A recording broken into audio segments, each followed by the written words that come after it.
రాజుగారు చాలా సంతోషాన్ని పొందాడు. కర్ణుని యొక్క సహజ కవచ కుండలములు తొలగింపబడ్డాయి. ఆ సమయంలో నేను మీతో తరచుగా మనవి చేస్తూ వస్తున్నాను, ధర్మాన్ని ఎవరు అనుష్ఠిస్తూ ఉంటాడో అటువంటి వాడి అవసరాన్ని పరమేశ్వరుడు గమనిస్తూ ఉంటాడు అని. అదే ధర్మాన్ని పూనికతో పట్టుకున్నటువంటి ధర్మరాజు గారు తన సోదరులతో కలిసి మళ్ళీ కామ్యకవనం నుండి ద్వైతవనంలోకి వచ్చాడు. ఇక 12 ఏళ్ళు అరణ్యవాసం పూర్తయిపోతుంది. కొద్ది కాలమే మిగిలి ఉంది. ఆ కొద్ది కాలం మిగిలి ఉన్నటువంటి సమయంలో ఒక ఆశ్చర్యకరమైనటువంటి సంఘటన ఒకటి జరిగింది. పాండవులు 5 ద్రౌపదీదేవితో కూర్చుని ఉన్నటువంటి సమయంలో ఒక బ్రాహ్మణుడు పరుగున వచ్చాడు. వచ్చి, ధర్మరాజా, నా అరణిని ఒక చెట్టు కొమ్మకి తగల్చాను. ఎక్కడి నుంచి వచ్చిందో ఒక జింక ఒకటి పరిగెత్తుకుంటూ వచ్చి ఆ చెట్టుని ఢీకొన్నప్పుడు ఆ కొమ్మకి తగల్చినటువంటి అరణి దాని కొమ్ము మీద పడింది. ఆ కొమ్ముకి తగులుకుంది. ఆ లేడి పరిగెత్తుకుంటూ వెళ్ళిపోయింది. నాకు అరణి లేదు, కాబట్టి వెంటనే నువ్వు వెళ్ళి ఆ అరణిని నాకు తెచ్చి ఇవ్వవలసింది అని అడిగాడు. సందర్భం చాలా చిన్నది. అరణి అంటే మీరు చూశారు, మనం వెంకటేశ్వర వైభవోత్సవాలు చేస్తున్నప్పుడు అరణి మంధనము అని చేస్తారు. ఆ కొయ్యని పైన కొయ్య పెట్టి రాపాడిస్తే అందులోంచి అగ్నిహోత్రం పుడుతుంది. లౌకికాగ్నితో రగల్చరు. పరమేశ్వర సంబంధమైనటువంటి హవిస్సు ఇవ్వవలసినటువంటి సందర్భాలలో లౌకికాగ్నితో అగ్గిపుల్ల గీసి వెలిగించకూడదు. అందుకని దాన్ని ఆ అరణియందు మదనం చేసి అగ్నిని పుట్టిస్తారు, కొయ్యతో రాపాడించి. అదిగో ఆ సాధనం. అది బ్రాహ్మణ్యమునకు గుర్తు. ఎందుచేత అంటే ఒక బ్రాహ్మణుని యొక్క జీవితం ప్రధానంగా దేని మీద ఆధారపడుతుంది అంటే అగ్ని మీద ఆధారపడుతుంది. ఆయన ఎక్కువగా అగ్ని ఆరాధనమే చెయ్యవలసి ఉంటుంది. అసలు యథార్థమునకు పెళ్ళవగానే ప్రధాన హోమంలోనే తండ్రి గారి అగ్నిహోత్రంలోంచి అగ్నిహోత్రం తెచ్చుకుంటారు. ఇక అక్కడి నుంచి అగ్నిహోత్రాన్ని విడిచిపెట్టకుండా అగ్ని ఆరాధనం చేస్తారు. ఈ అగ్నిని అసలు ఆరాధించడమే సనాతన ధర్మంలో ఉన్నటువంటి వ్యవస్థలో అత్యంత ప్రధానమైనటువంటి భాగం. అంత గొప్పది ఆ అగ్నిహోత్రం. ఆ అగ్నిహోత్రం లేకపోతే బ్రాహ్మణ్యం లేదు. బ్రాహ్మణునికి అత్యంత ప్రధానమైనది అగ్ని. ఆ అగ్నిని రగల్చడానికి సాధనం అరణి. ఆ అరణి పోయింది. కాబట్టి ఇప్పుడు అతని నిత్యకృత్యాలు ఎలా నడుస్తాయి? భగవత్ సంబంధమైన ఆరాధనా కార్యక్రమం నడవదు. అందుకని ఆయన ధర్మరాజు గారి దగ్గరికి వచ్చాడు. ధర్మరాజు గారి దగ్గరికి ఎందుకు రావాలి? క్షత్రియుడు రాచరికం చేస్తున్నా చేయకపోయినా అతని యొక్క ప్రధానమైన ధర్మం ఏమి అంటే బ్రాహ్మణుణ్ణి కాపాడాలి. బ్రాహ్మణుణ్ణి కాపాడడం అంటే అందులోనూ ప్రధానమైంది ఏది అంటే అతని యొక్క ఆరాధన యందు ఏది ప్రధానమైనదో దాని విషయంలో క్షత్రియుడు రక్షణ చేసి తీరాలి. అరణి పోయింది అని బాధపడుతున్నాడు ఆ బ్రాహ్మణుడు. కాబట్టి దాన్ని సాధించడం కోసం పాండవులు 5 బయలుదేరారు. 5 బయలుదేరడం ఎందుకు? ఒక అరణి తీసుకురావడానికి, ఒక లేడీని కొట్టడానికి అంటే కాలం అతిక్రమించకూడదు. ఆయన అగ్నిని రగల్చుకోవాలి. మీరు తొందరగా వెళ్ళి 5 కలిసి ఆ లేడీని కొట్టి తీసుకురావాలి. 5 వెళ్ళారు. ఎవరు? చేతిలో గాంధీవం ఉన్నవాడు, సమస్త అస్త్రములు ఉన్నటువంటి వాడు అర్జునుడు. 5 కలిసి వెంట తరిమినా ఆ లేడీ వాళ్ళకి దట్టలేదు. అది అటు ఇటు పరిగెడుతూ దట్టమైనటువంటి అరణ్యంలోకి వెళ్ళిపోయి ఎక్కడో అదృశ్యమైపోయి అది కనపడలేదు. కానీ దాన్ని వెతుక్కుంటూ బాగా చీకటిగా ఉన్నటువంటి దట్టమైన అరణ్యంలోకి వెళ్ళిపోయిన పాండవులకు మాత్రం విపరీతమైనటువంటి దాహం వేసింది. వాళ్ళు ఒక మర్రి చెట్టు కింద కూర్చున్నారు. కూర్చుని మాట్లాడుకుంటున్నారు. వాళ్ళు మాట్లాడుకుంటే ఏమిటి వస్తుంది? ఏమిట్రా ఈ ప్రారంధం? ఒక బ్రాహ్మణుడు అడిగితే అరణి తీసుకురాలేకపోయాం. అసలు ఏమిటి మనం ఈ అరణ్యవాసం చేయవలసిన అవసరం ఏమిటి? ఇలా కూర్చోవడం ఏమిటి? ఆ రోజున అనవసరంగా నిష్కారణంగా వెళ్ళి మాయాజ్యూతం అని తెలిసి జూదం ఆడటం ఎందుకు? జూదం ఆడిన వెంటనే నేను అక్కడే ఆ దుర్యోధనుణ్ణి మట్టు పెట్టేస్తే, దుశ్శాసనుణ్ణి మట్టు పెడితే, శకురుణ్ణి సంహరిస్తే గొడవ వదిలిపోను. అన్నగారి యాజ్ఞ మేరకు ఉండిపోయామని మాట్లాడుకుంటున్నారు. మాట్లాడుకుంటూ ఉండగా ధర్మరాజు గారు అన్నాడు, మనం బాగా దప్పికతో ఉన్నాం కాబట్టి ఓ నకుల, నువ్వు ఈ చెట్టు పైకి ఎక్కి ఎక్కడైనా సరోవరం కనపడుతోందేమో చూడు అన్నాడు. ఆ నకులుడు పైకి ఎక్కి అన్నాడు, దగ్గరలో నాకు సరోవరం కనపడుతోంది. కాబట్టి అక్కడికి వెళ్ళి మనం మంచినీళ్ళు తాగొచ్చు అన్నాడు. అంటే ధర్మరాజు గారు అన్నాడు, మేము ఇక్కడ ఉంటాం, నువ్వు వెళ్ళు, మంచినీళ్ళు తాగు, ఆ నీళ్లు పట్టుకుని రా. ఒక్కొక్కసారి మహాత్ములు ధర్మానుష్ఠాన తత్పరులైనటువంటి వారికి కలిగేటటువంటి ఆలోచన రక్షణ కవచమై నిలబడుతుంది. పాపాత్ముడికి కలిగేటటువంటి ఆలోచన ప్రమాదకరం అవుతుంది. ఈ సందులోంచి ఎందుకు ఇలా వెడదామంటాడు, ఆ వెళ్ళడమే ప్రమాదం చేస్తుంది, ఏమి చిక్కుకోగలుస్తుంది. అదే ఒక పుణ్యాత్ముడు, ఒక ధర్మాత్ముడైనటువంటి వాడు ఇటు వెళ్ళవలసిన వాడు ఇటు వెడితే ఆయనకి ఏదో ప్రయోజనం జరుగుతుంది. ఇటు వెళ్ళడం ఏ మహాత్ముడి దర్శనం అవుతుంది ఆ రోజు ఉదయం. కాబట్టి ధర్మరాజు గారికి ఎందుకు వచ్చిందో ఆ ఆలోచన, నకుల నువ్వు వెళ్ళి నీళ్లు తాగి మాకు నీళ్లు పట్టరా అన్నాడు. నకులుడు గబగబా సరోవరం దగ్గరికి వెళ్ళాడు, నీళ్లు తాగబోతున్నాడు. ఆ సరోవరంలో దిగి ఇంతలో అదృశ్యవాణి అంటే శరీరం లేని వాణి ఒకటి ఆకాశంలోంచి వినపడింది. ఈ సరోవరం నాది, ఇందులో నా అనుమతి లేకుండా దిగడానికి వీలు లేదు. నువ్వు ఈ సరోవరంలో దిగి నీళ్లు తాగాలి అంటే నేను అడిగిన ప్రశ్నలకి సమాధానాలు చెప్పాలి. అవి కూడా సరైన సమాధానాలైతే నువ్వు అందులోకి ప్రవేశించి నీళ్లు తాగడానికి అనుమతిస్తాను. నా మాట కాదని నువ్వు తెంపరితనం చేస్తే ప్రమాదానికి వశుడు అవుతావు. నకులుడు లక్ష్య పెట్టలేదు. ఒకటి దాహార్తితో ఉన్నాడు, రెండు ఎక్కడో ఏదో వినపడితే ఆగడం ఏమిటి, సుక్షత్రియుణ్ణి అని ఆ సరోవర ప్రవేశం చేసి నీళ్లు తాగాడు. నీళ్లు తాగి ఒడ్డుకు రాగానే మొదలు నరికినటువంటి చెట్టులా పడిపోయాడు. నకులుడు పడిపోయాడు. పడిపోవడం అంటే శరీరం విడిచిపెట్టేశాడు. నకులుడు శరీరం విడిచిపెట్టేశాడు, సహదేవుడు శరీరం విడిచిపెట్టేశాడు, భీముడు శరీరం విడిచిపెట్టేశాడు, అర్జునుడు శరీరం విడిచిపెట్టేశాడు. నలుగురు చనిపోయాడు.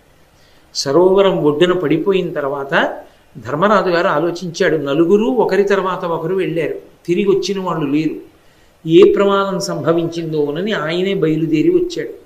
ఒడ్డున పడిపోయి మరణించినటువంటి నలుగురు సోదరుల్ని చూశాడు, కానీ కాంతి తరగలేదు.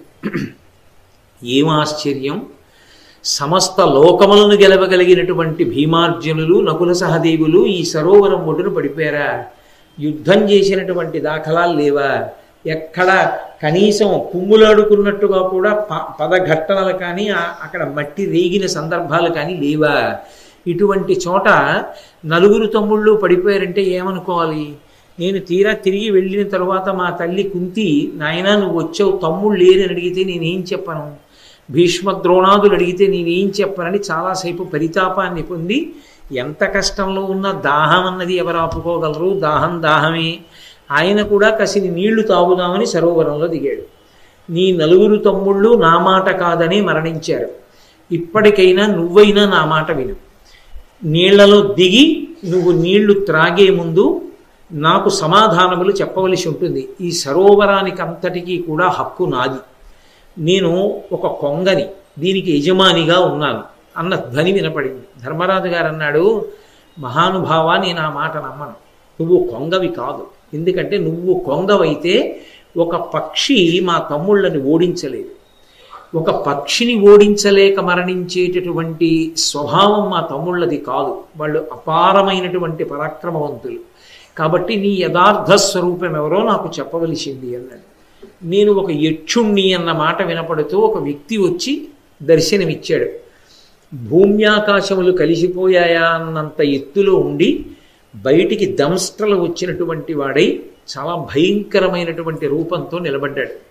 నిలబడి, ధర్మరాజా నేను అడిగినటువంటి ప్రశ్నలకి జవాబు చెప్తే అప్పుడు నువ్వు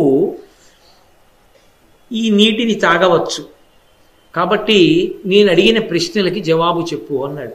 ఈ ప్రశ్నలకి జవాబు చెప్పు అన్న ఘట్టం యక్ష ప్రశ్నలు అంటారు, అందుకే యక్ష ప్రశ్నలు వేస్తున్నాడండి అంటారు. ఈ ప్రశ్నల్ని ధర్మరాజు గారిని ఆరణ్య పర్వం యొక్క చిట్ట చివరిలో వచ్చింది ఈ ఘట్టం.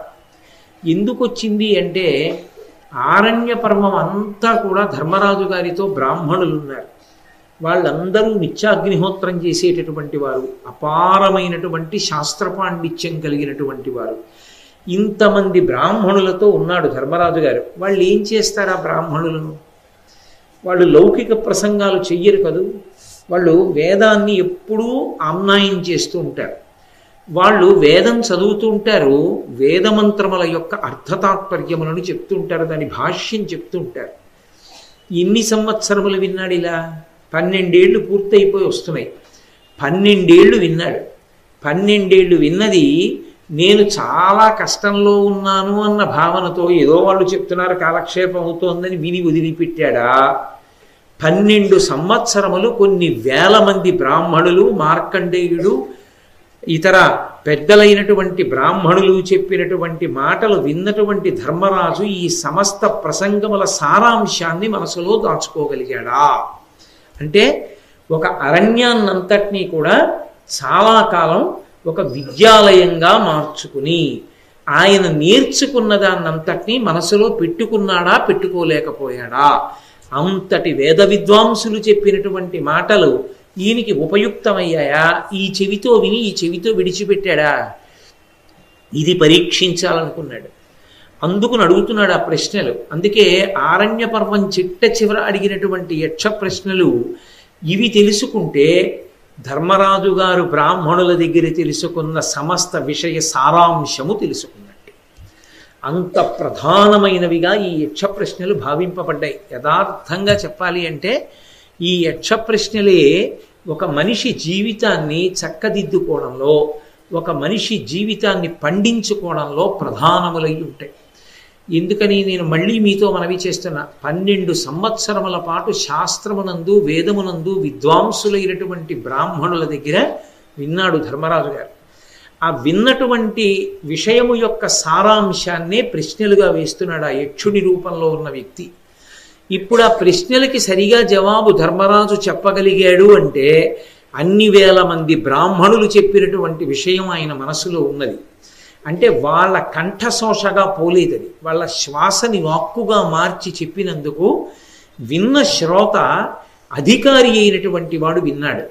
వాళ్ళు పడిన కష్టం ఫలించింది. లేనినాడు అన్నీ విడిచిపెట్టి ధర్మరాజా నువ్వు ఎక్కడుంటే మేము అక్కడ ఉంటామని 12 ఏళ్ళు వాళ్ళు కూడా ఆయనతో పాటు అరణ్యవాసం చెయ్యడం నిష్ప్రయోజనం. ధర్మరాజు చుట్టూ 12 సంవత్సరముల పాటు ఇన్ని వేల మంది బ్రాహ్మణులు, మార్కండేయుడు, ఇతర ఋషులు ఇంతమంది వచ్చి మాట్లాడి వెడుతున్నారంటే వచ్చిన వాళ్ళకి ఏదో స్వాగతం పలకడం, ఏదో మాట్లాడడం, ఏదో పంపించడమా? లేకపోతే నిజంగా ఆ పండితులు చెప్పినటువంటి విషయాలన్నీ మనసులో పెట్టుకున్నవాడేనా? మనసులో పెట్టుకున్నది నిజమైతే సారాన్ని పిండుతున్నాడు ఇవాళ. ఆ ప్రశ్నలు వెయ్యడం ప్రారంభం చేశాడు.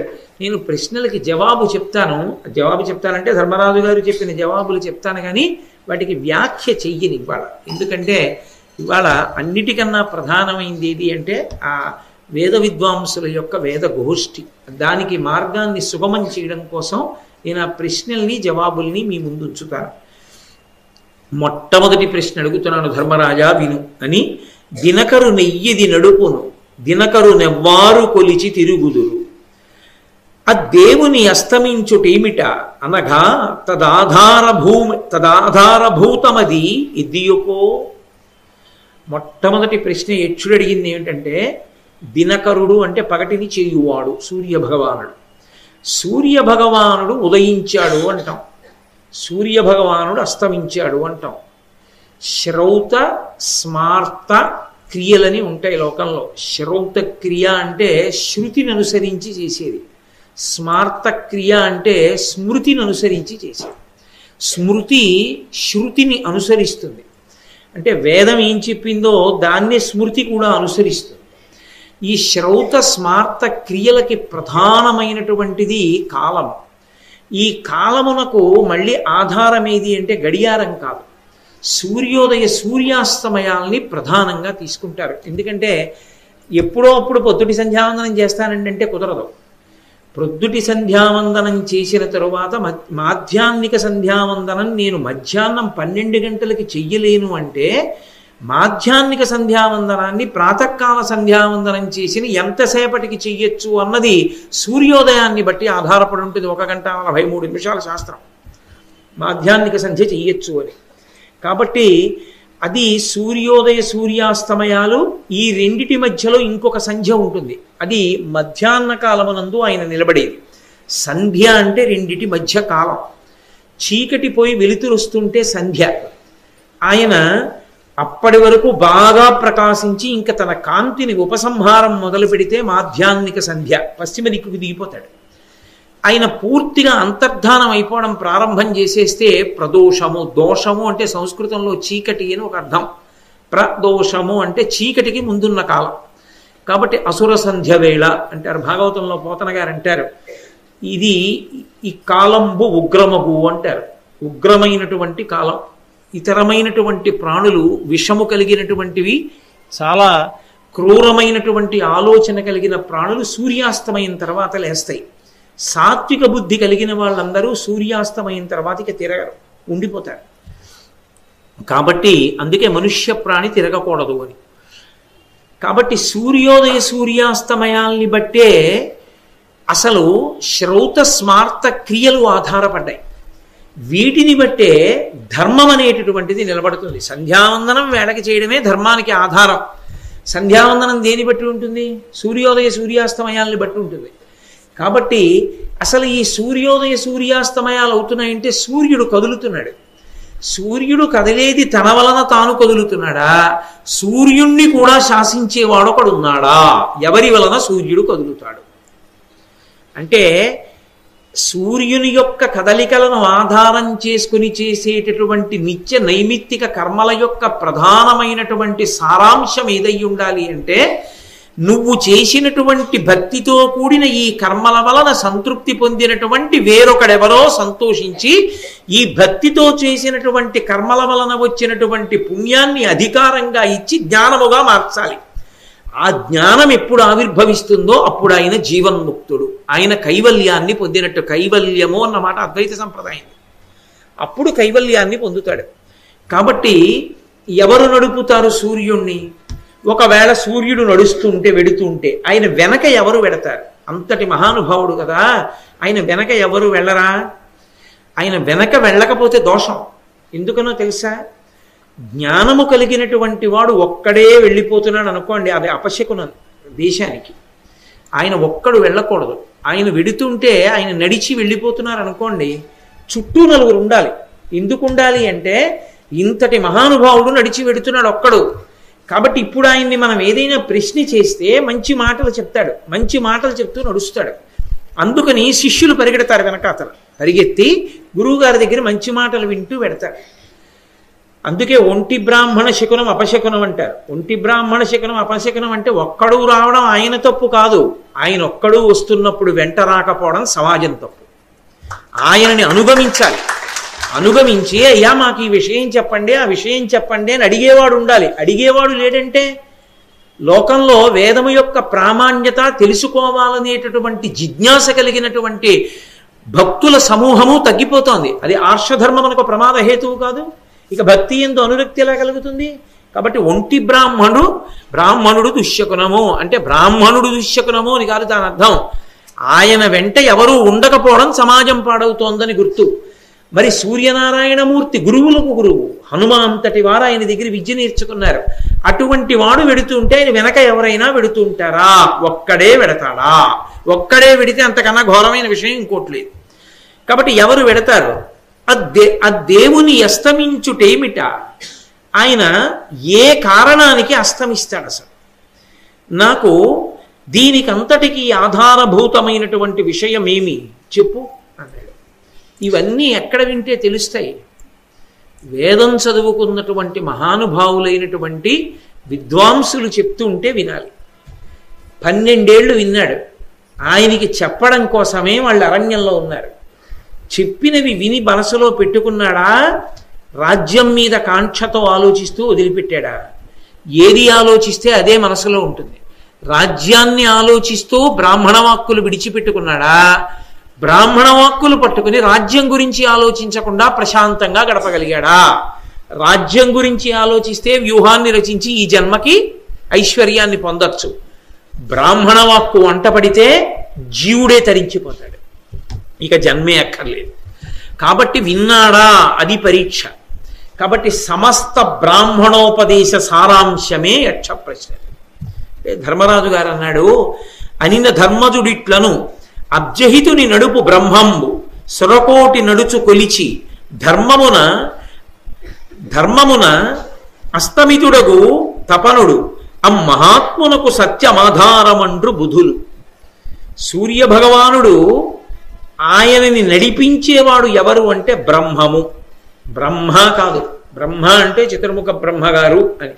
బ్రహ్మము అన్న మాటకు అర్థం ఏమిటంటే 3 మూర్తులకును 3 లోకములకు 3 కాలములకు మూలమగుచు అంటారు పోతన గారు.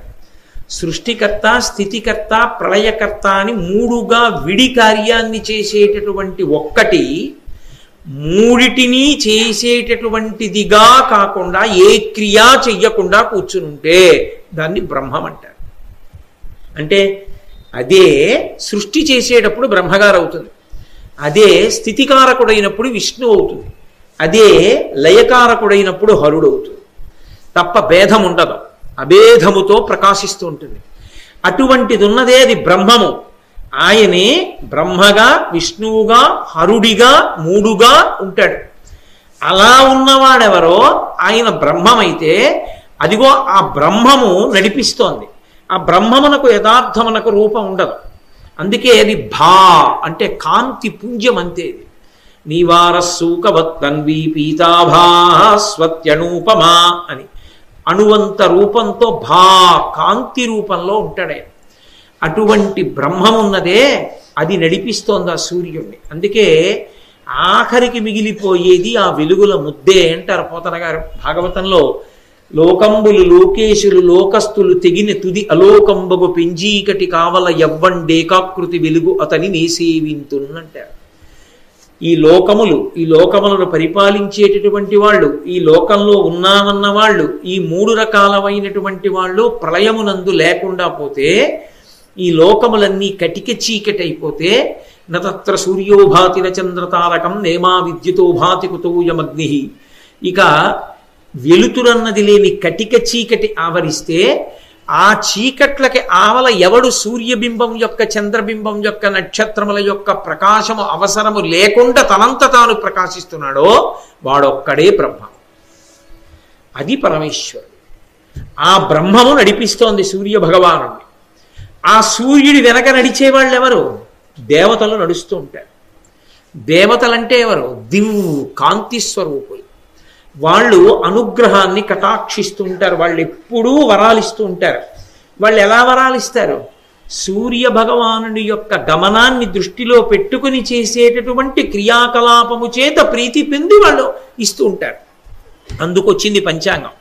సూర్యోదయ సూర్యాస్తమయాల్ని ఆధారం చేసుకుని తిథి నిర్ణయం చేస్తూ ఆ తిథిని బట్టి చెయ్యవలసినటువంటి కార్యక్రమాన్ని చేసుకుంటూ పెడతారు. నిత్యకర్మ నైమిత్తిక కర్మ అన్నది విడదీసుకొని.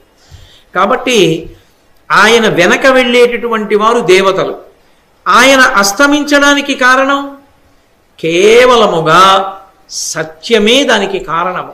సత్యము అంటే మళ్ళీ మీరు కొంచెం దాన్ని జాగ్రత్తగా అర్థం చేసుకోవాలి. సత్యము అంటే సత్ తీయం సత్యం. సత్యము అంటే మారకుండా ఉండిపోయేదేదో అది సత్యం.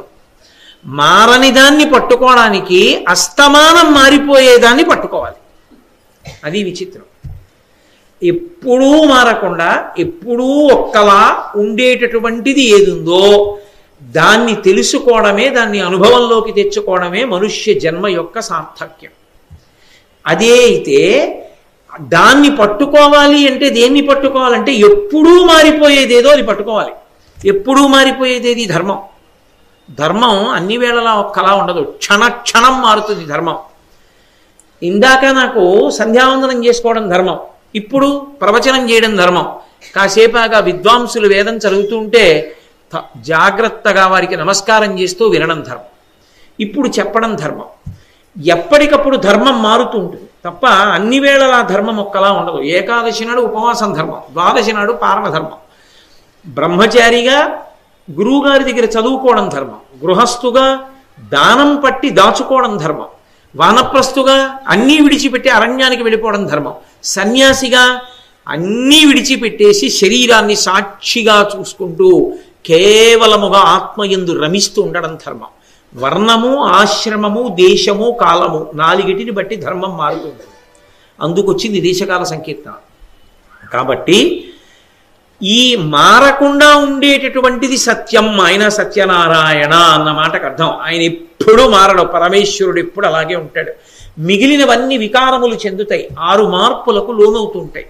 ఆ 6 మార్పులే పుట్టినది, ఉన్నది, పెరిగినది, తరిగినది, మార్పు చెందినది, నశించినది. ఒక చెట్టు ఉందనుకోండి, ఎప్పటి నుంచో ఉండదు ఆ చెట్టు, ఏదో 200 సంవత్సరాల ముందు పుట్టింది. అది పుట్టింది, ఉన్నది, దాన్ని ఏమేక తినలేదు. ఉన్నది పెరిగినది, పెరిగినది తరిగినది, కొంచెం అంత కిందంతా పుచ్చిపోయింది. తరిగినది మార్పు చెందినది, శుభ్రంగా ఎక్కడికక్కడ పెళ్ళలు ఊడిపోయి పుచ్చు పట్టేసి పురుగులు పట్టేసి తన కొమ్మ తాను మొయ్యలేక విరిగి పడిపోయింది. చిట్ట చివర నశించిపోయినది. ఆ చెట్టు లేదు ఇప్పుడు, ఆ చెట్టు వెళ్ళిపోయింది. ఇక్కడ చెట్టు ఉండేది కదండి అని అడిగితే ఆ చెట్టు లేదు, పడిపోయింది అంటారు. ఈ 6 ఏ ధర్మములు దేన్ని ఆశ్రయిస్తాయంటే కాలాన్ని ఆశ్రయిస్తాయి. కాలమునందే వస్తుంది జగత్ అంటారు. ఈ 6 మార్పులతో ఉన్న సమస్త ప్రపంచము కాలమునందు వస్తుంది. అందుకే జనన తేదీ ఉంటుంది, జనన తేదీ ఉంది, మరణ తేదీ కూడా ఉంటుంది, దానికి వెళ్ళిపోయే తేదీ ఉంటుంది. ఈ పుట్టినదాదిగా వెళ్ళిపోయే వరకు మధ్యలో ఉన్నటువంటి 4 వికారములతో కలిపి 6 వికారములతో ఉంటుంది. ఈ 6 వికారములతో మారిపోయేటటువంటి దాన్ని ఋతుమంతం అంటారు. శరీరం, ఈ శరీరములో శాస్త్రాన్ని ఆధారం చేసుకుని కర్మ చేస్తాడు. ఆ కర్మకి సూర్యుడు ఆధారం. ఆ సూర్యుని ఆధారంగా చేసుకుని సూర్యుని యొక్క గమనాన్ని దృష్టిలో పెట్టుకుని కర్మ చేసి ఆ కర్మ వలన మారిపోతున్నటువంటి శరీరాన్ని చిట్ట చివర విడిచిపెట్టే లోపలే మారని పరబ్రహ్మాన్ని అనుభవంలోకి తెచ్చుకుంటాడు. ఆత్మని అనుభవంలోకి తెచ్చుకుని ఇది పడిపోతుందిరా, పడని ఆత్మ నేను అని అనుభవంలోకి తెచ్చుకుంటాడు. ఆయన జీవన్ముక్తుడు, శరీరంతో ఉండి మోక్షాన్ని పొందాడు ఆయన. ఇక దేని కొరకు ఎదురు చూస్తుంటాడు? కేవలం ఆ శరీరం పడిపోవడాన్ని ఎదురు చూస్తాడు. తనే పడగొట్టేయచ్చుగా, అలా పడగొట్టకూడదు. ఈశ్వరుడు దానికి ఎంత ఆయుర్దాయం ఇచ్చాడో అది అయిపోయే పర్యంతము ఎదురు చూస్తుంటాడు. భగవాన్ రమణుల మాటల్లో చెప్పాలి అంటే, ఒక విస్తరాకు యొక్క చిట్ట చివరి ప్రయోజనం పెంటకుప్ప మీద పారేయడం. కానీ అలాగనే విస్తరాకు తీసుకొచ్చి పెంటకుప్ప మీద పడేస్తావా? విస్తరాకు తేవాలి, కడగాలి, నీళ్లు చల్లాలి, అందులో వడ్డించాలి, పరిశేచనం చెయ్యాలి, వ్యాహృతులు బుచ్చుకోవాలి, మౌనంగా భగవన్నామని చెప్పుకుంటూ భోజనం చెయ్యాలి. తదనంతరం ఆ విస్తరాకు తీసుకెళ్లి పెంటకుప్ప మీద వెయ్యాలి. ఈ శరీరము కూడా అంతే. చిట్ట చివరికి పడిపోతుందన్నది సత్యమైన ఇందులోనే ఉండి 6 వికారములతో కూడుకున్నటువంటి శరీరమునందున్నటువంటి జీవుడు శాస్త్రాన్ని ప్రమాణంగా స్వీకరించి ఆ శాస్త్రాంతర్గతమైనటువంటి విషయాన్ని తాను గురువు వలన విని దాన్ని అనుష్ఠాన పర్యంతంలోకి తెచ్చుకుని మారుతున్నటువంటి ధర్మాన్ని పట్టుకుని ధర్మమునందు నిష్ఠుడై ఆ నిష్ణాతుడైనటువంటి ధర్మము వలన చేసినటువంటి కర్మచేతకు అత్యంత తృప్తి చెందినటువంటి భగవంతుని యొక్క నిర్హేతుక కృపాకటాక్ష వీక్షణము చేత జ్ఞానమును పొందాలి. ఆ జ్ఞానము వలన తాను ఆత్మ అని తెలుసుకుని అనుభవంలోకి వచ్చిన తరువాత జీవన్ముక్తుడుగా నిలబడాలి. అది ప్రస్థానం. కాబట్టి వికారములు పొందేటటువంటిదంతా జగత్, జాయతే గచ్చతే ఇది జగత్, వచ్చి వెళ్ళిపోతుంది. ఎప్పుడూ ఉండేది సత్యం, పరమేశ్వరుడు. అందుకే ఆయనకి పర్యాయ పదం ఏమిటంటే సత్యం. సత్యం శివం సుందరం ఆయన పేరు. కాబట్టి ఆ సత్యమున్నదే, అది సూర్యాస్తమయమునకు కారణమైనది. ఆ సూర్యుని కదలికలకన్నిటికీ కారణం ఏది అంటే బ్రహ్మముతో మొదలుపెట్టి సత్యముతో పూర్తి చేశాడు ధర్మరాజు గారు. కాబట్టి దాని చేత ఇంత క్రియ నడుస్తోంది అని చెప్పాడు. చాలా సంతోషించాడు ఆ యక్షుడు. చాలా సంతోషమయ్యా. శ్రోత్రియుడు అని ఎవరిని పిలుస్తారు అని అడిగాడు. శ్రోత్రియుడు అంటే శృతం బాగా విన్నవాడు అని గుర్తు. ఏది బాగా విన్నవాడు అంటే సనాతన ధర్మమనందు అత్యంత ప్రధానమైనది ఏది అంటే చెవి. భద్రం కర్ణీభి శృణుయామ దేవాహ అని, మా చెవులు భద్రముగా ఉండుగాక. చెవి ఎందుకు ప్రధానము అంటే వేదము నిలబడడానికి కారణము చెవి. వేదం రేడియోలో సంగీతం నేర్చుకున్నట్టు పుస్తకం పట్టుకుని పైన ఉన్న గుర్తుల్ని బట్టి ఉదాత్త అనుదాత్త స్వరిత స్వరాల్ని నేర్చుకోరు. గురువుగారి దగ్గర కూర్చుంటే గురువుగారు మంత్రం చెప్తూ చెయ్యి పైకెత్తుతూ చెయ్యి కిందకి దింపుతూ చెయ్యి సమానంగా నిలబడుతూ మంత్రం చెప్తారు. ఆ మంత్రం యొక్క స్వరాన్ని గురువుగారి దగ్గర చెవితో వింటాడు, విని పట్టుకుంటాడు. పట్టుకుంటే గురు పరంపరలో ఆ వేదం అలా ప్రవహిస్తూ ఉంటుంది, దాని స్వరం వెడుతుంది. వేదం కేవలం మంత్రం చెప్పడం వేదం కాదు, స్వరంతో చెప్పడం గొప్ప. అసలు దానికోసమే గురుముఖత వింటారు. కాబట్టి చెవి ప్రధానంగా ఉంటుంది కాబట్టే వేదానికి ఇంకొక పేరు శృతి. ఎవరు శ్రోత్రియుడు అంటే ఈ చెవి ఉన్నందుకు ధన్యత ఎప్పుడు అంటే ఉపనయనం చేసుకునేది ఎందుకంటే గురువుగారి దగ్గరికి వెళ్ళిపోవడానికి. గురువుగారి దగ్గరికి వెళ్ళిపోవడం ఎందుకంటే వేదం వినడానికి. కాబట్టి ఎవరు వేదాభ్యాసం చేశాడో, ఎవడు వేదం నేర్చుకున్నాడో, గురువుగారి దగ్గర విన్నాడో, ధారణ చేశాడో, మళ్ళీ స్వరంతోనే చెప్తాడో వాడున్నాడే వాడు శ్రోత్రియుడు. ఇక చాలా మహిమను పొందిన పురుషుడని ఎవరిని పిలవాలి అని అడిగాడు ధర్మరాజు గారిని యక్షుడు. అంటే తపస్సు వలన ప్రభావమును పొందినవాడు. తపస్సు అంటే ఇంతకుముందు మార్కండేయ మహర్షి చెప్పారు. తపస్సు అన్న మాటకు అర్థం ఏంటంటే మీరు దేనితో మొదలు పెట్టండి, మిగిలిన వాటిని దాన్ని ఆధారం చేసుకుని దగ్గరికి తీసుకుంటూ వెనక్కి ప్రయాణం చేయాలి. వెనక్కి ప్రయాణం చేస్తే తపస్సు. మన ప్రమేయం లేకుండా ముందుకెడతాయి ఇంద్రియాలు. కన్ను ఉందనుకోండి, నా ప్రమేయం ఏం అక్కర్లేదు, ముందుకు చూస్తుంది. కానీ నేను ఈ కన్నుని మూసి లోపల మనసుని నిగ్రహించి నా మనోనేత్రంతో ఒక మంత్రానికి సంబంధించిన అధిష్టాన దేవతని చూస్తూ తత్సంబంధమైనటువంటి బీజాక్షరాల్ని పలుకుతున్నాను అనుకోండి, అప్పుడు నేను వెనక్కి వెడుతున్నానని గుర్తు. అప్పుడు ఏమవుతుందంటే నాకు తెలియకుండానే నా దృష్టి కేంద్రీకరణ, ఇంద్రియ నిగ్రహము, ప్రశాంతత, ఆసన శుద్ధి ఇవన్నీ కలుగుతాయి. ఈ తపస్సు ఎందు ఏమవుతుందంటే శక్తి పొటమరిస్తుంది. బీజాక్షర శబ్ద విస్ఫోటనము అని శబ్ద బ్రహ్మమయి, చరాచరమయి, జ్యోతిర్మయి, వాంగ్మయి. బయట ధ్వనికి పేల్తే ప్రపంచం నాశనం అవుతుంది. లోపల విస్ఫోటనం సంభవిస్తే అందుకే పెదవులు కూడా కదపకుండా మంత్రం చేయాలంటారు.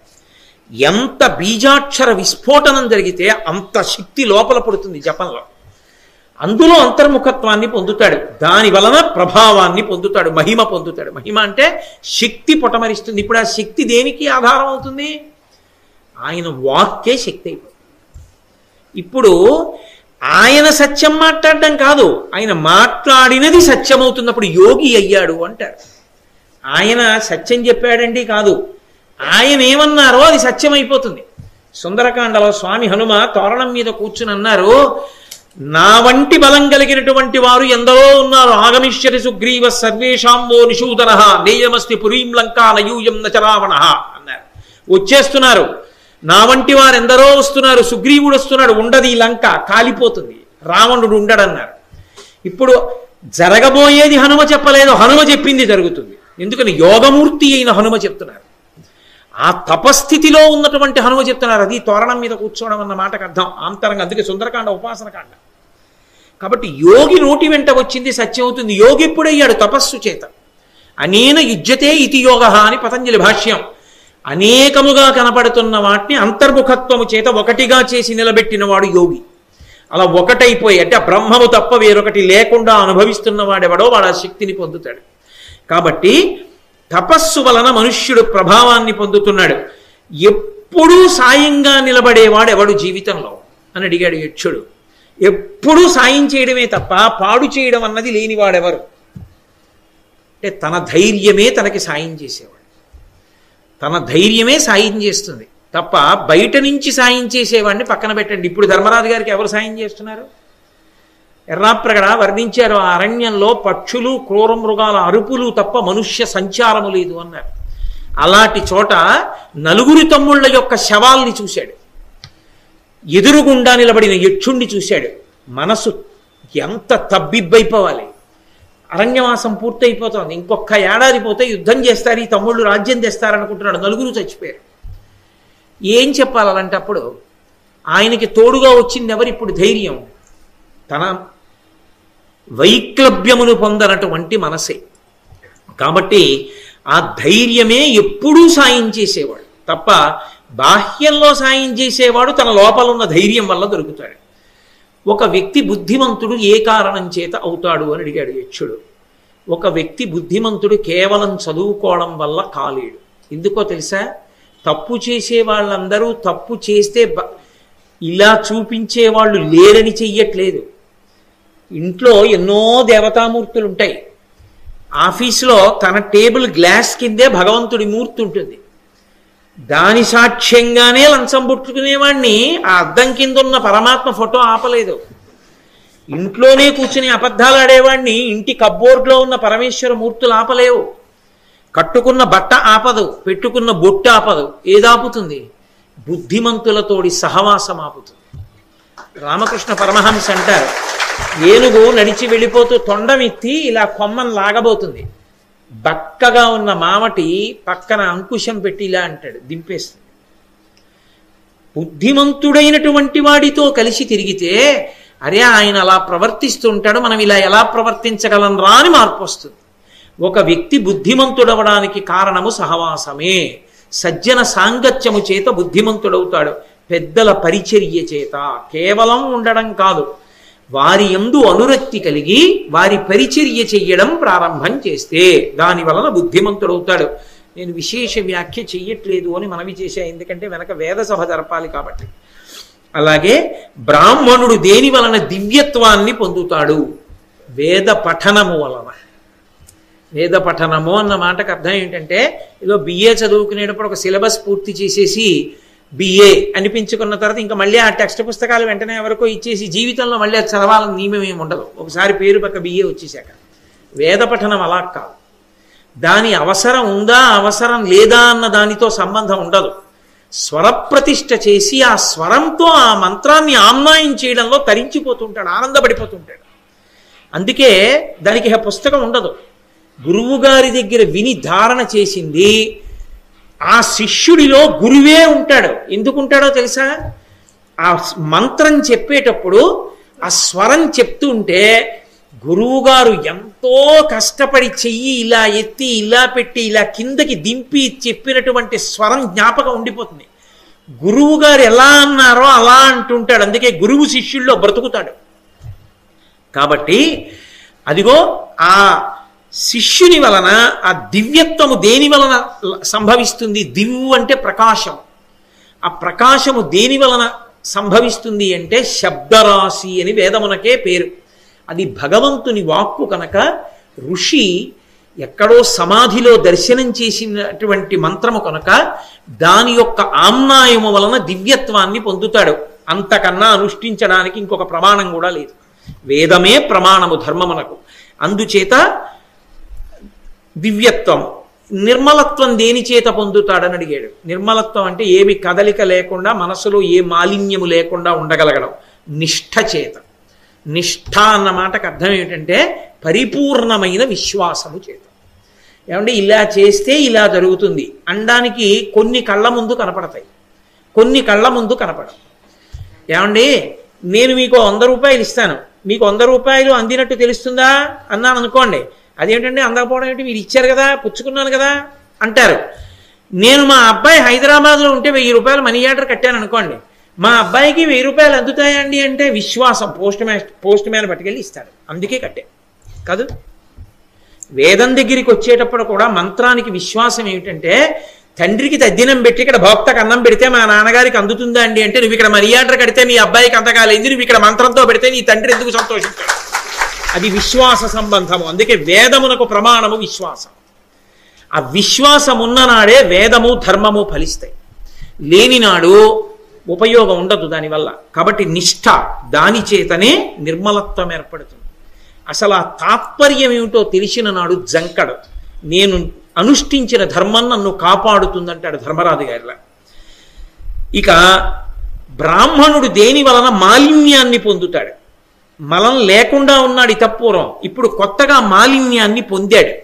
దేని చేత పొందుతాడు మాలిన్యాన్ని అంటే సౌశీల్యమును విడిచిపెట్టిన కారణం చేత. సౌశీల్యము అంటే మంచి స్వభావం.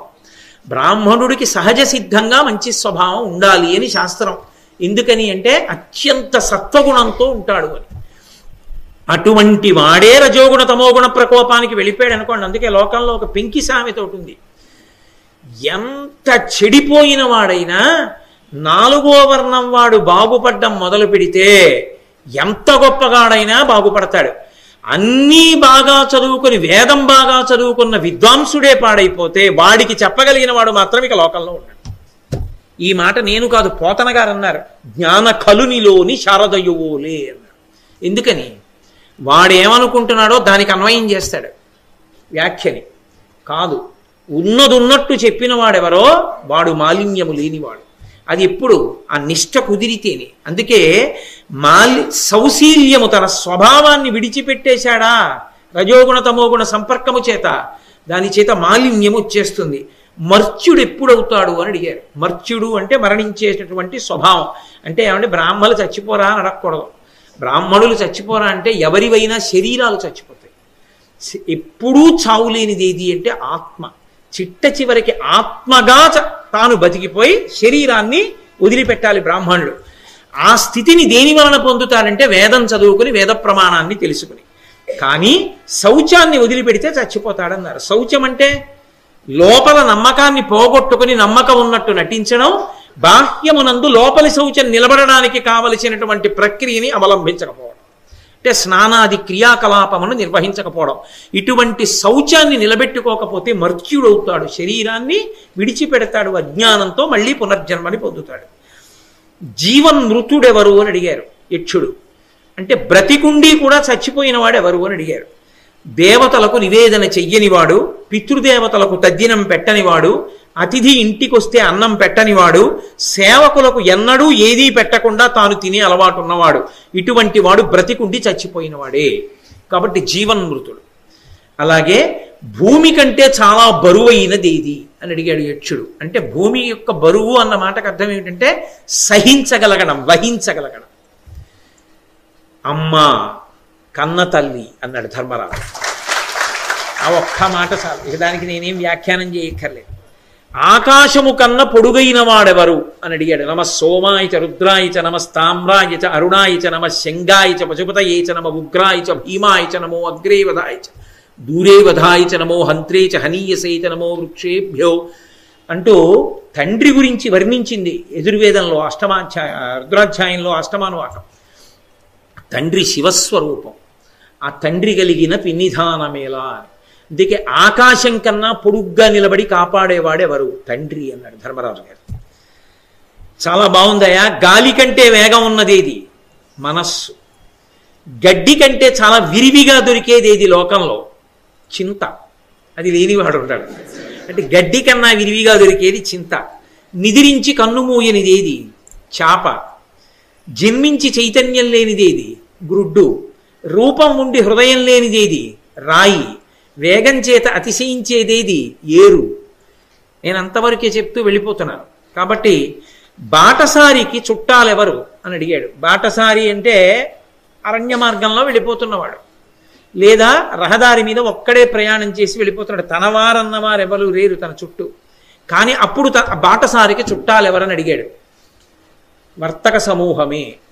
వర్తక సమూహం అంటే ఒక ఊరు నుంచి ఇంకో ఊరు వెళ్ళి వ్యాపారం చేసుకుందామని వెళ్ళే వాళ్ళు ఉంటారే, వాళ్లే చుట్టాలన్నాడు. ఎందుకని? వాళ్ళు వ్యాపారం చేస్తారు కాబట్టి ఈ ఊరు నుంచి ఆ ఊరు ఎడతారు. వాళ్ళు ఎప్పుడు వెడతారు కాబట్టి ఏ వేళలో వెళ్ళాలో ఏ వేళలో వెళ్ళకూడదో, ఏ తువ్వు దగ్గర దొంగలు కొడతారో ఆ తువ్వు దగ్గరికి వెళ్ళినప్పుడు అందరూ బళ్ళన్నీ కలిసి ఎందుకు వెళ్ళాలో, యజమానులు అందరూ కిందకి దిగి కర్రలు ఎందుకు పట్టుకోవాలో, ఎక్కడ చలివేంద్రం ఉంటుందో, ఎక్కడ పూటకోళ్ల సత్రం ఉందో వాళ్ళకే తెలుసు. అందుకని నీకు కావలసినవన్నీ వాళ్లే చెప్పగలరు కాబట్టి వాళ్లే చుట్టాలు. కాబట్టి బాటసారికి చుట్టం ఎవరు అని అడిగాడు యక్షుడు. వర్తక సమూహము అన్నాడు. రోగికి మిగిలే వైద్యుడు ఎవరు అని అడిగాడు. వైద్యుడు ఒక్కడే. ఎక్కడో ఇంటెన్సివ్ కేర్ యూనిట్లో పడున్నాడు, మిగిలిన వాళ్ళు అద్దంలోంచి చూస్తున్నారు. ఏం పర్వాలేదు రోవాయ్, రేపో ఎల్లుండో ఇంటికి వెళ్ళిపోదు కానీ అంటాడు. మిగిలిన వాళ్ళు చెప్పిన వీడు నమ్మడం. డాక్టర్ గారు చెప్పిందే నమ్మకం. మీ వాళ్ళందరూ వచ్చేస్తున్నారు చూస్తున్నావా, చూడు అందరినీ అన్నాడు అనుకోండి, డాక్టర్ గారే రేపటి వరకు ఉండేవాడు ఇవాళే పోతాడు కాదు. అందుకని రోగికి చుట్టం వైద్యుడి. అసలు గృహస్థునికి మంచి చుట్టం ఎవరు అని అడిగారు. భార్య ఒక్కతే. ఏమి జవాబులంటే అవన్నీ. ఒక్కొక్క ఆశ్రమంలో ఉన్న విశేషాన్ని అడుగుతున్నాడు. ఇన్నాళ్ళు బ్రాహ్మణుల దగ్గర విన్నాడు కదా, వేద విద్వాంసుల దగ్గర 12 ఏళ్ళు దాని సారం పిండుతున్నాడు యక్షుడు. ఎంత నేర్చుకున్నాడో చూద్దామని. మరణించిన వాడికి చుట్టంగా వెంట వచ్చేది ఎవరని అడిగాడు. చేసిన ధర్మం ఒక్కటే. ధర్మానికి పాదంతా ఎక్కడుంది అని అడిగాడు. కారుణ్యమునందు అన్నాడు. అసలు ఆ కారుణ్యం లేని ధర్మం లేనే లేదు. కాబట్టి కీర్తికి ఆధారం ఎక్కడుంది అని అడిగాడు. దానమునందు. స్వర్గానికి మార్గం ఏది అని అడిగాడు. సత్యము, నిజము పలుకుట యందు. సుఖానికి నిలవెక్కడుంది అని అడిగాడు. శీలమునందు, స్వభావమునందు. ఆత్మ ఎవరు? తన ఆత్మని తాను బయట చూసుకోవాలి అనుకుంటే, అంటే ఎవరో ఆత్మగా నిలబడతాడు తప్ప, ఆత్మని అనుభవంలోకి తెచ్చుకుంటాడు తప్ప, తన ఆత్మని తాను బయట చూడాలనుకుంటే ఎలా చూడగలడు అని అడిగాడు యక్షుడు కొడుకు రూపంలో. ఆత్మావై పుత్రనామాసి. అంటే ఇవన్నీ బ్రాహ్మణులు చెప్పిన వేదాంతర్గత విషయాలు బాగా పట్టుకున్నాడా లేదా? 12 ఏళ్ళు చదువుకున్నాడు. ఏం చదువుకున్నాడు? ఇంతమంది ఇళ్ళు వదిలిపెట్టి ధర్మరాజు గారి దగ్గర కూర్చున్నారు 12 ఏళ్ళు. కొన్ని వేల మంది నిత్యాగ్నిహోత్రీకులు. మార్కండేయుడు అన్నాళ్ళు కూర్చొని చెప్పాడు. ఏం గుర్తు పెట్టుకున్నాడు? చూస్తున్నాడు. అందుకు అడుగుతున్నాడు. కాబట్టి దైవికమైనటువంటి చుట్టం ఎవరు? చుట్టరికము అంటే మీతో నేను మనవి చేశాను కదా, పుడుతూనే వస్తుంది దేహ సంబంధం. పెదనాన్నలు, పిననాన్నలు, పిన్నమ్మలు, పెద్దమ్మలు, అన్నలు, తమ్ములు, తల్లి, తండ్రి, వీళ్ళందరూ. పరమేశ్వరుడు ఏర్పరిచిన చుట్టరికం ఎక్కడి నుంచి వచ్చింది? అది తీగ. దాని వలన మిగిలినవన్నీ కూడా అంటుకుంటాయి చుట్టరికాలు. కాబట్టి ఎవరది అని అడిగాడు. భార్య మధ్యలో వచ్చి ప్రవేశిస్తుంది. ఆమెతో చుట్టరికం ఏం లేదు, కానీ ఆమె వలన ఎందరో చుట్టాలు వస్తారు. అసలు ఆమె వలన నిజమైన ఆత్మ బయటికి వస్తుంది. కొడుకు వస్తాడు, కూతురు వస్తుంది, పుణ్యం వస్తుంది, ధర్మం వస్తుంది. తను వెళ్ళిపోయాక గదిలో శ్రాద్ధం పెట్టేవాడు వస్తాడు. కాబట్టి ఇంతమంది ఎక్కడి నుంచి వస్తున్నారంటే ఆ చుట్టంలోంచే. కాబట్టే దైవికమైన చుట్టం ఎవరు అంటే భార్య. అసలు సమస్త జీవకోటి యొక్క బ్రతుకుని నిర్వహిస్తున్న వాళ్ళెవరు అని అడిగాడు. మేఘుడు. ఎక్కడో ఉప్పు సముద్రంలో ఉన్న నీటిని తాగి చల్లటి తీయటి నీళ్లగా మార్చి నిరాధారమైన ఆకాశ మార్గంలో ప్రయాణించి రాత్రి చీకట్లో అందరూ గాఢ నిద్రలో ఉండగా, అరే వీళ్ళకి నీళ్లు లేవు, పంటలు లేవని తాను తెచ్చుకున్నటువంటి నీళ్ళన్నిటినీ వర్షించేసి ఉపకారం చేశాను కాబట్టి నాకు కృతజ్ఞత చెప్పారా చెప్పలేదా అని కూడా చూడకుండా నాకున్నవన్నీ ఇచ్చేశానని వెలితి పడిపోయి తెల్లని మేఘం గబగబా వెళ్ళిపోతుంది. వచ్చినప్పుడు బరువుగా వచ్చి ఆ మేఘం లేని నాడు బ్రతుకెక్కడుంది? ఏ ప్రాణి బ్రతకదు. కాబట్టి సమస్త ప్రాణికోటికి నిర్వాహకుడు మేఘుడే అన్నాడు. చాలా సంతోషం. అసలు మనిషి గొప్పతనాన్ని పొందడానికి ఏది చేసి తీరాలి అని అడిగాడు. దానము. దాచుకున్నవాడు ఎంత ఉన్నా పట్టికెళ్ళేది లేదు. గొప్పతనం అంటూ పొందితే దానము చేతనే పొందుతాడు. అసలు లోకంలో గొప్ప ధర్మమేది? అహింస. పరిపూర్ణమైనటువంటి ఫలితాన్ని ఇవ్వగలిగినది ధర్మముల అన్నిటిలోకి ఏది? యజ్ఞము. నేను మీతో అందుకే మనవి చేశా, సనాతన ధర్మం అంతా అగ్ని మీద ఆధారపడింది అనడానికి కారణం అదే. మనం ఇచ్చిన హవిస్సు దేవతలకి, దేవతలు ప్రీతి చెంది వర్షం, వర్షం వలన పంటలు, పంటల వలన మళ్ళీ మనం సుఖాలు పొంది యజ్ఞం, యజ్ఞం వలన దేవతలు, దేవతల వలన మళ్ళీ సుఖాలు. ఇది ఒక ధర్మచక్రం తిరుగుతూ ఉంటుంది. కాబట్టి అన్నిటిలోకి గొప్ప ధర్మమేది? యజ్ఞమును నిర్వహించుటయే. ఏది విడిచిపెట్టేస్తే మనిషి సంతోషంగా ఉంటాడో? అహంకారం. అదొక్కటి లేకపోతే సంతోషం. నన్ను కూడా ఇలా కూర్చోబెట్టడం ఏంటండి అంటేనే ప్రమాదం వస్తుంది. నేను ఎంతటి వాడినండి ఎక్కడ కూర్చుండే అంటే ప్రమాదం రాదు. కాబట్టి అహంకారం విడిచిపెడితే సంతోషంగా ఉంటాడు. లోకంలో విషం ఇది, విప్రుల యొక్క ధనం. బ్రాహ్మణ ధనాన్ని తస్కరిస్తే విషాన్ని తాగినట్టే. కాబట్టి పితృతర్పణలకు అనుకూలమైన కాలం ఏది? యథార్థమునకు బ్రాహ్మణులు వస్తున్న కాలమే పితృతర్పణలకు అనుకూలమైన కాలం. అలాగే దేనిని వదిలితే నరుడు అందరికీ ఇష్టుడవుతాడు అని అడిగాడు. గర్వాన్ని విడిచిపెట్టినటువంటి వాడు. అలాగే అసలు నిశ్శోకుడైనటువంటి వాడు ఎవరు అంటే ఎప్పుడూ శోకము లేకుండా సంతోషంగా ఉండాలనుకున్నవాడు దేన్ని విడిచిపెట్టేస్తే అలా ఉండగలడు? కోపాన్ని విడిచిపెడితే. చాలా గొప్ప ఐశ్వర్యవంతుడెవరు? లోభం లేనివాడు. ఇక్కడ మాత్రం నేను కొంచెం వివరణ చేయవలసి ఉంటుంది. ఏమంటే దాచుకున్నవాడు ఐశ్వర్యవంతుడా, దానం చేసిన వాడు ఐశ్వర్యవంతుడా అని మీరు నన్ను ప్రశ్న ఇయ్యచ్చు. దాచుకున్నవాడు దరిద్రుడు. ఎందుకో తెలుసా? ఎప్పుడో అప్పుడు శరీరం విడిచిపెడతాడు. పట్టుకెళ్ళినప్పుడు ఏం పట్టుకెళ్ళాడు? ఇదంతా నాది, ఇదంతా నాది అన్నది వదిలేసి వెళ్ళిపోయాడు. బిడ్డలు పంచుకున్నారు. దానం చేసింది తనతో పాటుగా పుణ్యంగా వస్తోంది, తనదైంది, తనదిగా పట్టుకెడుతున్నాడు. అందుకే దానం చేసిన వాడు ధన్యాత్ముడు, లోభి దరిద్రుడు. కాబట్టి ఎవడ ఐశ్వర్యవంతుడు? లోభాన్ని విడిచిపెట్టినవాడు. అలాగే సౌఖ్యము కలవాడెవరు అంటే ఎప్పుడూ సంతోషంగా ఉండగలిగిన వాడెవరు? నిత్యతృప్తితో ఎవడుంటాడు? తృష్ణ లేనివాడు, కోరిక లేనివాడు కాడు. కోరిక ఉండాలి. నాకు కొడుకు పుట్టాలని కోరిక ఉండాలి, నీ వివాహం చేసుకోవాలని కోరిక ఉండాలి, నాకు కావలసిన కనీస అవసరాలు నాకు సమకూడాలి అని కోరిక ఉండాలి, నా బిడ్డలు బాగా చదువుకోవాలని కోరిక ఉండాలి. ఉత్తమమైన కోరికలు. ఆ కోరికలు లేకుండా గృహస్థు ఉండడు. లేకపోతే ఇంకా ధర్మార్థ కామ మోక్ష చతుర్విధ పురుషార్థ బల జిజ్జర్థం అన్న మాటే లేదు. అది కాదు, నేను ధర్మమును అనుష్ఠించాలన్న కోరిక ఉండాలి. అవి కోరికలు. తృష్ణ వేరు. తృష్ణ పరిగెత్తడం, పరిగెత్తి అది అందక చచ్చిపోవడం మృగతృష్ణ అంటారు. కోరిక, డబ్బు, ఈ రెండిటిని కలిపి మధ్యలో మనిషి పరిగెడితే తృష్ణ అంటారు. ఓ కోరిక పుట్టింది, ఈ కోరిక తీర్చుకోవడానికి డబ్బని పరిగెత్తాడు, ఈ డబ్బట్టుకొచ్చాడు, అగ్నిహోత్రంలో నెయ్యి పోసినట్టు తీరింది, ఆగిపోతాడా? బ్లాక్ అండ్ వైట్ టీవీ తెచ్చుకున్నాడు, కలర్ ఉంటే బాగుండు, మళ్ళీ పరిగెత్తాడు, మళ్ళీ తెచ్చాడు, పెట్టాడు. దీనికి ఒక్క విసిడి ఉంటే బాగుండు, మళ్ళీ పరిగెత్తాడు, మళ్ళీ తెచ్చాడు. ఇది ఏదో డివిడి ఉంటే బాగుండేది, దీనికి రిమోట్ ఉంటే బాగుండేది, దీనికి స్పీకర్లు ఉంటే బాగుండేది, దీనికి సౌండ్ సిస్టమ్ ఉంటే బాగుండేది. ఈ నెయ్యి తెచ్చి అగ్నిహోత్రంలో పైయడం, భగ్గుమంటూ ఉండడం, ఈ పరుగుతో ఆఖరికి జీవితం వదిలేశాడు. చిట్ట చివరికి ఏం పట్టుకెళ్ళాడు? ప్రత్యాయంతి గతాః పునర్న దివసాః కాలో జగద్భక్షక లక్ష్మీస్తో యతరంగ భంగ చపలా విద్యుచ్చలం జీవితం తస్మాన్ మాం శరణాగతిం కరుణయా త్వం రక్ష రక్షాధునా. మిరుపులా ఈ భోగాలు అయిపోయాయి, జీవితం అయిపోయింది, తను చేసింది లేదు, ఏ కర్మ లేదు, తిరియక్కుల్లో వెళ్ళిపోయాడు. కాబట్టి తృష్ణ యందు ఉన్నవాడెవరో వాడికి సౌఖ్యము లేదు. తృష్ణ లేనివాడు అంత సౌఖ్యంగా ఉంటాడు, హాయిగా సంతోషంగా ఉంటాడు. పురుషుడు అని ఎవరిని పిలవచ్చు? ఆయనండి పురుషుడు అని ఎవరిని అనొచ్చు? భూమి నుండి ఆకాశం వరకు కీర్తిని సముపార్జించుకున్న వాడిని పురుషుడని పిలవాలన్నారు. సర్వధని అని ఎవరిని పిలవాలి అని అడిగారు. సర్వధని అంటే అన్ని ధనములు ఉన్నవాడు అని ఎవరు అంటే 3 గుణములు ఉన్నవాడిని సర్వధని అని పిలవమన్నారు. ప్రియమునందు అప్రియమునందు, సుఖమునందు దుఃఖమునందు, జరిగిన కార్యములందు జరగవలసిన కార్యములందు సమభావనతో ఉన్నవాడు. తుల్య నిందా స్తుతిర్మౌని సంతుష్టో ఏనకేనచిత్ తతి అనికేత స్థిరమతి భక్తిమాన్ మే ప్రియో నరః అంటాడు గీతాచార్యుడు. ఈ మాటలు చెప్తే పొంగిపోయాడు. పొంగిపోయి యక్షుడు అన్నాడు, చాలా సంతోషించానయ్యా, ఒక్క ప్రశ్నకు వదిలిపెట్టకుండా చెప్పావు సమాధానం, అన్ని వైదికాలు, వేదాంతర్గతమైన జవాబులు, ఏదో నోటికొచ్చినవి కావు. అంటే 12 ఏళ్ళు బ్రాహ్మణులు వేద విద్వాంసులు చెప్పినవి నీ తలకెక్కాయి. ఆనందించాను. కోరుకో, ఏం కోరుకుంటావు? నీ అన్నదమ్ములు, నీ తమ్ముళ్లలో ఒకడిని బతికిస్తాను, ఎవరి పేరు కావాలో అడుగన్నాడు. వెంటనే తడువుకోకుండా ఆయన నాకు నకులుణ్ణి బ్రతికించు, బ్రతికిస్తాను, కానీ నీకు రాజ్యం ఇప్పించేవాళ్ళు భీమార్జునులు, వాళ్ళని వదిలేసి నకులుణ్ణి ఎందుకు అడిగా ఉన్నాడు. మా నాన్నగారికి 2 భార్యలు కుంతి మాద్రి, కుంతీపుత్రులలో పెద్దవాణ్ణి నేను బతికున్నాను. ధర్మం ధర్మమే, నోటితో చెప్పింది ధర్మం కాదు, అనుష్ఠించింది ధర్మం. కాబట్టి నువ్వు కోరుకో అన్నప్పుడు బ్రతికి ఉండవలసిన వాడు మా నాన్నగారి 2వ భార్య కొడుకు, మా పిన్నమ్మ కొడుకు బతకాలి, అందుకని ఆవిడ పెద్ద కొడుకు కనుక నకులుణ్ణి బతికించమన్నానండి. అనుష్ఠించని వాచా వేదాంతం నాకు అక్కర్లేదన్నాడు ధర్మరాజు. పొంగిపోయి ఆయన అన్నాడు, నేనెవరో తెలుసా? నేను యమధర్మరాజుని, నీ తండ్రిని.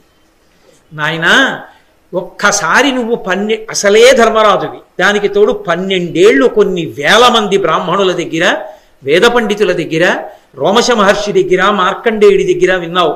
విన్నది తలలో ఎంత పెట్టుకున్నావో పరీక్షిద్దామని వచ్చాను. పొంగిపోయాన్రా తండ్రి, ఏమి మాటలు చెప్పావు? ఏను ధర్ముడ జువ్య రాజకులేంద్ర, సత్యము శౌచమున్ దానమున్ తపమున్ శమంబు దాంతియున్ యశము పరిజ్ఞాన యుక్తియునాదు మూర్తులు సమ్మదంబున ఇప్పుడు మత్సూను ఉత్తమ ధార్మికున్ నిన్ను చూచు వేడుక వచ్చితిన్. నా కొడుకువైనటువంటి నిన్ను చూడ్డానికి వచ్చానురా. యమధర్మరాజు గారంటే లోకమంతా ఏమనుకుంటుందంటే ఉసురు తీసేవాడు అనుకుంటుంది. కాదు, నేను ధర్మానికి ప్రతిరూపాన్ని. నా మూర్తులు ఏమిటో తెలుసా? సత్యము శౌచము దానము తపస్సు ఇంద్రియ నిగ్రహము కాంతి కీర్తి పరిజ్ఞాన అనురక్తి, జ్ఞానం పొందాలనేటటువంటి కాంక్ష, ఇవి నా రూపాలు. నిన్ను పరీక్షించాలని ఆ మూర్తులు కలిగిన నేను ఈ జ్ఞానం కలగాలంటే బ్రాహ్మణ స్పర్శ ఉండాలి. నువ్వు కోరుకోకుండా అరణ్యవాసం, వనపర్వం ఆరణ్యపర్వమైంది. నీకు ఇంతమంది విద్వాంసులు వచ్చి బోధించారు, ఏం నేర్చుకున్నావు అని వచ్చాను. తండ్రి, పరమ సంతోషించాను రా, నీ తమ్ముళ్ళందరినీ బతికించాను. కాబట్టి భీమార్జున నకుల సహదేవులు 4 బతుకుతారు. అంతేకాదు, నీకు ఒక వరం ఇస్తున్నాను. ఈ 12 సంవత్సరముల అరణ్యవాసం పూర్తయిపోయే సమయం ఆసన్నమైంది. అజ్ఞాతవాసం చాలా కష్టం, ఎందుకంటే మీ తేజస్సు అటువంటిది, ఎక్కడ దాక్కున్నా దొరుకుతారు. మారువేషాలు వెయ్యాలి. మారువేషాలు వెయ్యడం అంత తేలిక కాదు. కానీ నీ యొక్క జ్ఞానశక్తికి, నీ యొక్క అధ్యయన శక్తికి నేర్చుకున్న దాన్ని జాగ్రత్తగా మనసులో నిలబెట్టుకున్నటువంటి నీ యొక్క వినయానికి, ఆ ధారణకి మెచ్చి నీకు ఒక వరం ఇస్తున్నాను. అజ్ఞాతవాసంలో మీ 5గురు ద్రౌపదీదేవి ఏ వేషం కట్టినా ఎవ్వరూ గుర్తుపట్టలేరు. అయిపోయిందంతే అజ్ఞాతవాసం. తన ధర్మంతో ఎవరి వలన పూర్తవుతోంది మీరు బాగా గుర్తుపెట్టుకోవాలి. ఎక్కడ మొదలైంది? ధౌమ్యుడు చదివినటువంటి సూక్తంతో ప్రారంభమైంది ఆరణ్య పర్వం. నశించిపోతారు ధార్తరాష్ట్రులంటూ సూక్త పఠనం చేస్తూ వెళ్ళాడు. ఎక్కడ పూర్తయిపోయింది? బ్రాహ్మణులతో కలిసి తిరిగిన కారణం చేత ఏ జ్ఞానం పొందాడో దాన్ని చెప్తే యమధర్మరాజు గారు పొంగిపోయి అజ్ఞాతవాసం పూర్తయిపోయిందని చెప్పాడు. కేవలము బ్రాహ్మణులతో కలిసి ఉండడం ఎంత బలాన్ని ఇచ్చేసిందో చూడండి పాండవులు. అందుకున్నారు ఆ బ్రాహ్మణులు. అది వేదం చదువుకున్న పండితులు కనపడితే నేల మీద పడి నమస్కరించండి అని కంచికామకోటి పీఠాధిపత్యం వహించినటువంటి మహాపురుషులు, అపర శివావతారులు, భూమి మీద నడిచిన వేరొక శంకరావతారం చంద్రశేఖరేంద్ర సరస్వతి మహాస్వామి ఆ మాట చెప్పారంటే అది కారణం. ఇవాళ మన అదృష్టం ఏమిటంటే ఆరణ్య పర్వం యొక్క ప్రవచనం పూర్తవుతున్న రోజున ఇంతమంది వేద పండితులు గాయత్రీ స్వరూపాలై వచ్చి ఈ సభని అలంకరించడం. కాబట్టి నాయనా నీ ధర్మానికి మెచ్చుకున్నాను, అజ్ఞాతవాసం పూర్తయిపోతుంది, చక్కగా మీరు మళ్ళీ తిరిగి రాజ్యాన్ని పొందుతారు. మరిచిపోతాడేమో అని చూశాడు యమధర్మరాజు గారు. ధర్మరాజు గారు అన్నాడు, అడగకుండానే ఇన్ని వరాలు ఇచ్చారు, చాలా సంతోషం. కానీ అసలు మేము ఇక్కడికి ఎందుకు వచ్చామంటే ఒక బ్రాహ్మణుడి అరణి పోయింది, అది దొరికితే తప్ప ఆయన ధర్మం నిలబడదు. ఆ బ్రాహ్మణుడికి తృప్తి కలిగించద్దు, నేను అరణి ఎక్కడుంది అని అడిగాడు. అడిగితే యమధర్మరాజు పకపక నవ్వి, ఎవడైనా ఇన్ని కలిసి వస్తే ఎందుకు వచ్చాడో కూడా మర్చిపోతాడు, ఆ బ్రాహ్మణుడికి ఏదో చెప్పచ్చులే అంటాడు. ఒక బ్రాహ్మణుడి ధర్మం నిలబెట్టడం క్షత్రియ ధర్మం గనక నన్ను మళ్ళీ అదే అడిగావురా నాయన. అడగమంటే అన్ను వదిలిపెట్టి అడిగావా? ఏమి క్షాత్ర ధర్మం రా తండ్రి నీది? ఆ లేడీ ఏదో కాదు, లేకపోతే అర్జునుడికి చిక్కదా బాణానికి? నేనే పట్టుకొచ్చారని, ఇదిగో తీసుకో అని ఇచ్చాడు. చిత్రం ఏమిటో తెలుసా? పదిలంగా దాన్ని పట్టుకుని తీసుకెళ్ళి ఎక్కడో ద్వైతవనంలో కూర్చున్న బ్రాహ్మణుడికి ఇచ్చి నమస్కారం పెట్టాడు. అయ్యా మీ అరణి తెచ్చాను, చాలు, నా జన్మ సార్థకమైందన్నాడు. బ్రాహ్మణ సేవ వేదం చదువుకున్న వాడికి ఎంత గౌరవించిందో సమాజం, దాని వలన ఎంత అభ్యున్నతిని పొందారో ఆ ప్రవచనాన్ని ఇవాళ ఇక్కడతో పూర్తి చేస్తూ స్వస్తి మంగళాసాధన పరై పదాచార్య పురోగమై సర్వైశ్చ పూర్వైరాచార్యై సత్కృతాయాస్తు మంగళం. మంగళం కోసలేంద్రాయ మహనీయ గుణాత్మనే చక్రవర్తి తనూజాయ సర్వభౌమాయ మంగళం. ఉమాకాంతాయ కాంతాయ కామితార్థప్రదాయిని శ్రీగిరీశాయ దేవాయ మలినాథాయ మంగళం. సర్వం శ్రీ ఉమామహేశ్వర పరబ్రహ్మార్పణమస్తు. స్వస్తి.